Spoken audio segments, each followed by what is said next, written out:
தாய் தமிழ் உறவுகளுக்கு வணக்கம். வீரலட்சுமியின் கணவர் மண்டை உடைப்பு 25 தையல்கள் என்ற தலைப்பில் இந்த காணொளியை நாம் காண்கின்றோம்.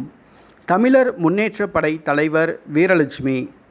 இவர் ஆந்திர மாநிலம் பூர்வீகமாக கொண்டவர். இவர் தெலுங்கர் ஆவார், தமிழர் கிடையாது. தமிழ்நாட்டில் பிழைக்க வந்தவர்.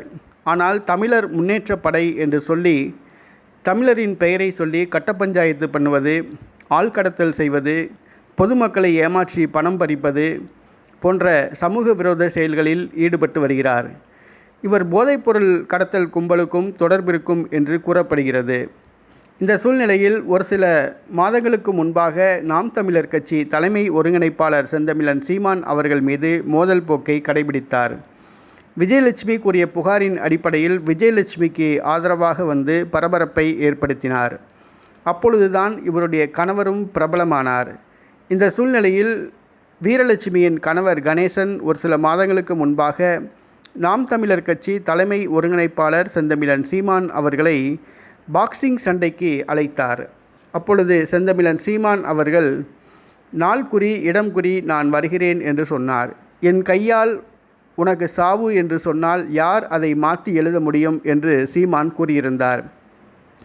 இந்த சூழ்நிலையில் வீரலட்சுமியின் கணவர் கணேசன், சீமான் கொட்டை எடுத்த புலி, ஆனால் நான் பாயும் புலி என்று கூறினார். சார்பான கத்தி சவுண்டு போடாது, மொக்க கத்தி தான் சீமான் என்று சீமானை பற்றி வம்பிழுத்து பாக்ஸிங் சண்டைக்கு ஒற்றைக்கு ஒற்றை வர தயாரா என்று வம்பிழுத்தார். பின்பு அவர்கள் காணாமல் போனார்கள். இந்த சூழ்நிலையில் நேற்றைய தினம் வீரலட்சுமி மற்றும் அவருடைய கணவர் மீது கொடூரமான தாக்குதல் நடைபெற்றது. அவருடைய கணவர் கணேசன் மண்டை உடைக்கப்பட்டது. 25 தையல்கள் போடப்பட்டன. திருவள்ளூர் அரசு மருத்துவமனையில் அனுமதிக்கப்பட்டுள்ளார். உயிருக்கு போராடி கொண்டிருக்கிறார். திருவள்ளூர் அருகே வேப்பம்பட்டி கிராமத்தில் வசித்து வருகிறார்கள் வீரலட்சுமி மற்றும் அவருடைய கணவர். அவர்களுடைய வீட்டுக்கு அருகில் ஒருவருடைய வீட்டில் துக்க நிகழ்ச்சி நடைபெற்றுள்ளது. அப்பொழுது சாப்பிட்டுவிட்டு இலைகளை வீரலட்சுமி வீட்டின் முன்பாக உள்ள குப்பை தொட்டியில் அந்த எச்சி இலைகளை போட்டுள்ளனர்.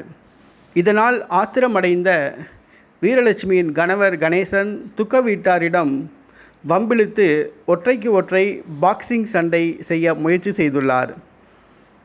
10 பேர் கூட சமாளிப்பேன் என்று கூறியுள்ளார். அப்பொழுது துக்க வீட்டைச் சேர்ந்த 5 பேர் அந்த இடத்தில் சென்று அவர்களுடன் வாக்குவாதம் ஏற்பட்டது. அவர்கள் கொடூரமான முறையில் கணேசனை தாக்கினர். கணேசனால் பாக்ஸிங் சண்டை செய்ய முடியவில்லை. ஏனென்று சொன்னால் அவருக்கு இரத்த அழுத்தம் மற்றும் நீரிழிவு வியாதி உள்ளதாக கூறப்படுகிறது. உடல் பருமன் வேற இருக்கிறது. அவரால் சமாளிக்க முடியவில்லை. துக்க வீட்டார் அடித்த தாக்குதலில் படுகாயமடைந்து இரத்த வெள்ளத்தில் மிதந்தார் வீரலட்சுமியின் கணவர் கணேசன். உடனடியாக திருவள்ளூர் அரசு மருத்துவமனைக்கு அழைத்து செல்லப்பட்டார். 25 தையல்கள் போடப்பட்டது. தற்பொழுது திருவள்ளூர் அரசு மருத்துவமனையில் அவர் சிகிச்சை பெற்று வருகிறார். அவர் உயிருக்கு போராடி கொண்டிருக்கிறார் என்று கூறப்படுகிறது. அவருக்கு உடல் எடை வியாதியும் நீரிழிவு வியாதியும் இரத்த அழுத்தமும் இருப்பதால் பாக்ஸிங் செய்ய முடியவில்லையோ என்று தோன்றுகிறது.